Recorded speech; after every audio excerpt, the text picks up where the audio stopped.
Well, hello everybody. So I've been recording my progress playing with StarLink for the last few days. Uh, I created a couple of videos where I went through the process of figuring out where I was going to initially set it up, and then realizing that my 100-foot cable wasn't quite long enough to go where I wanted, and moving it about 6 or 7 feet closer to my house. And I finally have a little bit of usage now, about a week's worth of usage, and I can talk a little bit about performance. So the first thing that I think everybody wants to know is, how much bandwidth are you getting? And let's just answer that question right off the top. I'm going to use openspeedtest.com. I use this to test my other links. I very commonly need to test my 4G, understand how it's performing. And then my DSL is just as steady as you could want. So I don't really test it very often because it always comes out the same. It's not very fast. It's not a lot of bandwidth, but it's always the same. So let's see how StarLink is doing. Right now, I have a firewall rule on my computer that says everything from this laptop goes to StarLink and doesn't use any of my other internet connections. So what we should see here is just my StarLink bandwidth.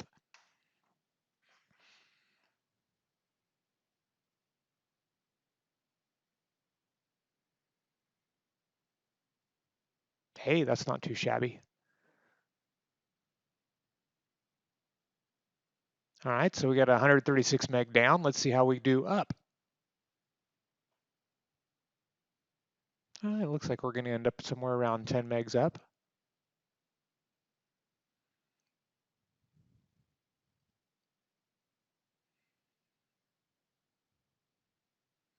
Okay, well, look, 136 megs down, 11, what are we at? 11 megs up, 62 milliseconds of latency, 15 milliseconds of jitter. I mean, it's a little jittery, but I mean, come on, it went to space, and that's pretty good. I use rural internet options. I use 4G and I use DSL, and that beat the pants off of both of them. So you really can't frown at that. That's pretty impressive to me. Now I'm going to tell you, I didn't know what my results were going to be when I ran that test because I've run that test 100 times and I've probably seen 100 different results. I think I have seen as high as 200 megabit down. I have seen as high as 100 megabit up. I don't know how long that would sustain, but that really surprised me quite a bit. The jitter and latency is kind of interesting. I do some other health checks from my firewall, and my jitter and latency is usually better than that. But it's open speed test to their servers, so that's the jitter and latency that we got. Now, that's how fast I've seen. How slow have I seen it? Well, I've seen it as slow as 25 megs down, which is really just about as good as my DSL. And I've probably seen it as slow as 4 or 5 meg up. But that's pretty unusual. 25 down and 5 meg up is as uncommon as 200 meg down and 100 meg up. Which is to say, if I run the test enough today, eventually I'll hit it. It'll do 25 meg down. But on the average, I tend to find this tends to be much closer to my normal result, somewhere between 70 and 120 meg down, and that's a pretty wide range. But somewhere in there is usually what I get down, and then some other variation up. So from a download upload bandwidth, that's great. I can't complain about that at all. And applications that open up multiple streams, multiple TCP connections or multiple UDP connections tend to seem to do very, very well. I have some downloads that kick off at night when I'm asleep that'll open up simultaneous connections, and they tend to enjoy every bit of that bandwidth. I have some very large files that I download 10 times faster on Starlink than I do on any of my other internet options. And that's great. I love that. Now, does that mean that everybody should go out and get Starlink and abandon all other internet options? Well, if you're like me and you work from home, the answer is probably not. So I do. I work from home. I teach classes online. I use things like Zoom and WebEx and GoToMeeting and all of these various technologies. I'm not, I use Teams. I'm not particularly devoted to any one type of remote presentation software, remote presentation solution. I use whatever I need to use that week. But all of them have a real time component to them, right? I'm streaming voice and video in real time. And my problem is not upload and download speeds with StarLink. My problem right now is how many times a day I lose connectivity. And Starlink has this really great app that you can put on your phone, and you're going to need to use it to get set up anyway. So at some point you'll have it, and you'll be able to look at statistics and see how much downtime you had for one reason or another. I have no obstruction downtime at all. I've been going for the last week. I've never had any obstruction downtime. Yay! So there's nothing that's blocking my satellites. So my downtime gets categorized by their application as either other downtime, which I assume is just some kind of beta downtime, or to a much lesser degree, no satellite downtime. Those are the two types of downtimes that I get, and I get something in the number of probably less than 10 minutes a day, sometimes less than 6 minutes a day. And you hear that and you go, hey, well, that's pretty good. You know, 6 minutes a day, 10 minutes a day, I'm asleep for 7 or 8 hours. 10 minutes isn't going to bother me. Well, don't think of those as a single 10-minute event or even 10 1-minute events. Think of those as tens and tens of events, if not hundreds of events, for 5 to 10 seconds each. That's what's really happening with my downtime. On my firewall, I'm very blessed to get a great firewall from my employer. Fortinet rocks. I'm an instructor for Fortinet, and so I've got something set up called SD-WAN, and my SD-WAN is doing various types of health checks against my WAN providers, my 4G, my DSL, and now my StarLink. And just from the last 24 hours, I extracted out some log messages. And just to keep this as simple as possible, I took out the last 24 hours. Right now, my health checks say run a test every 5 seconds. And if that test doesn't get a response within 2 seconds, we'll call that a failed attempt. And if that happens 3 times in a row, quit using Starlink and use everything else. So just to break that down, right, it's checking every 5 seconds. And I've had this thing do an HTTP test where it goes out to a website. I've had it do a DNS check where it does a name resolution. I've had it do a ping. Those are the 3 types of tests that I've run. They all come out the same. Initially, I was concerned if I just did a ping test, what if Starlink was controlling how much ICMP traffic I have, and maybe they were flattening them out. But DNS, HTTP traffic, that should not be traffic that they are noticing and stopping on from my firewall. So just to kind of understand, we're doing a transmission, and if you're not super technical and I just blew you away, here's the simple version of it. Every 5 seconds, my firewall tries to do something on the internet, and if it doesn't hear a response from what it tries within 2 seconds, it considers that a failed attempt. And 2 seconds, 1 Mississippi, 2 Mississippi, for the types of traffic that we're talking about is plenty of time to have gotten a response from those types of services. If 3 of those attempts fail in a row, my firewall says, ruh-roh, Scooby, something's wrong. Let's take Starlink out of the mix. So basically, I have to have 15 seconds of something not working before my firewall goes, ruh-roh, Scooby, let's take Starlink out of the mix. 15 seconds is plenty of time to recover from a blip, from some small thing occurring, in my opinion. So since 24 hours from yesterday, I removed the Starlink route 1, 2, 3, 4, 5, 6, 7, 8, 9, 10, 11, 12, 13, 14, 15, 16, 17 times.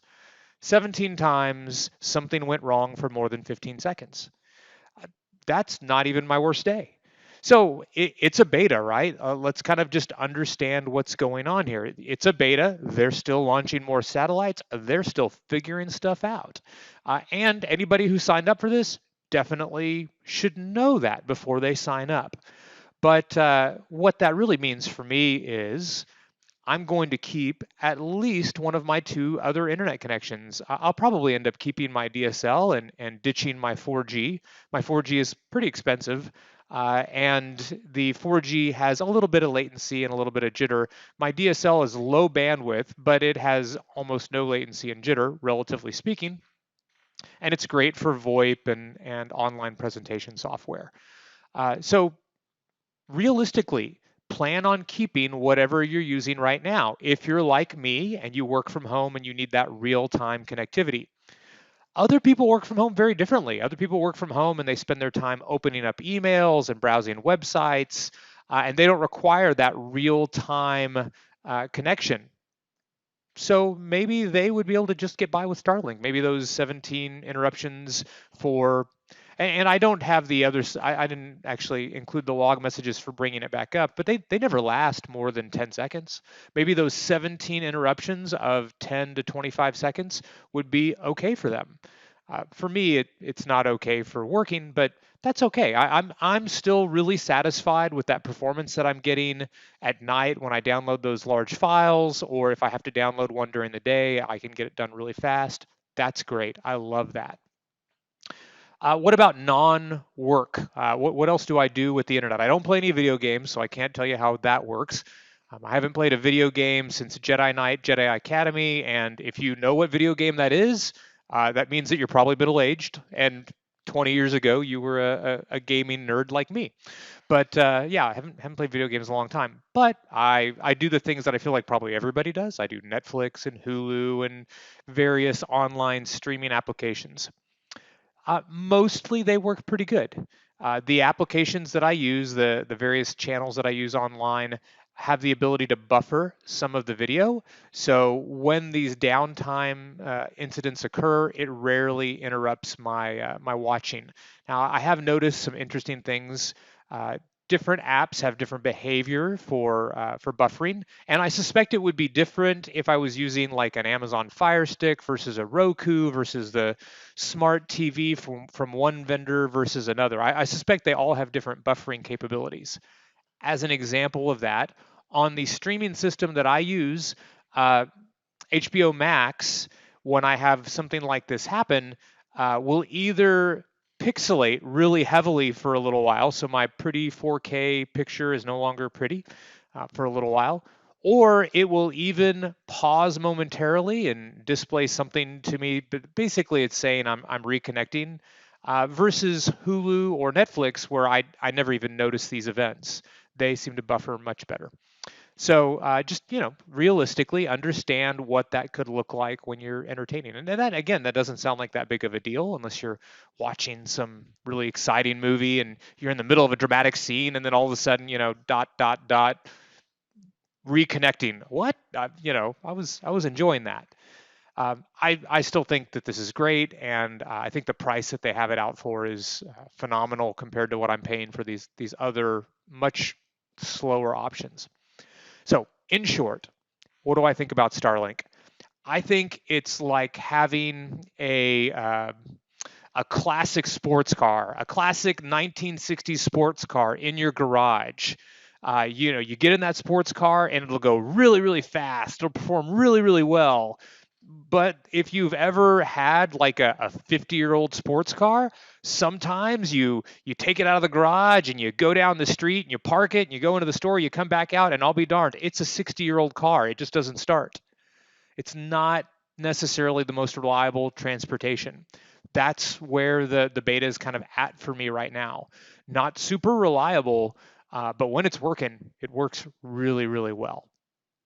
So I'm going to run speed test one more time. We'll see if any of our performance characteristics changed in the, I don't know, 12 minutes that we've been chit chatting here. And I feel like I've got a good baseline for performance. So going back to my other videos, I'm going to experiment a little bit with where I'm placing it. Right now, I've got it far away from my house, but I've got it in a place where, sorry, I'm just observing the test. Yeah, there we go. There's an example of it acting a little bit slower. But I've got it in a place where the cable has to run across some concrete to my house from a fence line. That area is subject to a lot of water when it rains. Water's coming down a hill, and so that cable is going to be sitting in water at some point during a bad rainstorm this spring. I don't like it there. If I use the app to look and use my camera and determine what obstructions I have, there anywhere else that I put it shows some kind of obstruction, typically to the east and to a small degree possibly to the south. But I think that that app might not be completely accurate. So I'm going to relocate my dish to someplace where I might want it, and then I'm going to use it for a week and see if the actual usage shows any obstructions. So there we go. There's a difference in performance right there, right? 37 meg down, 4 meg up. That would be an example of kind of the slower end of my performance. Ironically, the latency and jitter are acting much better. So if I was wanting to do voice traffic over that right now, it probably would have performed great. But if I was wanting to push big files around, I would have found that a little more disappointing. It's still better than my DSL though. So haha. At any rate, I just wanted to share this. I wanted to share my experience. I hope somebody found this helpful, and I will let you know how it goes with relocating the dish and seeing what happens next. Thanks.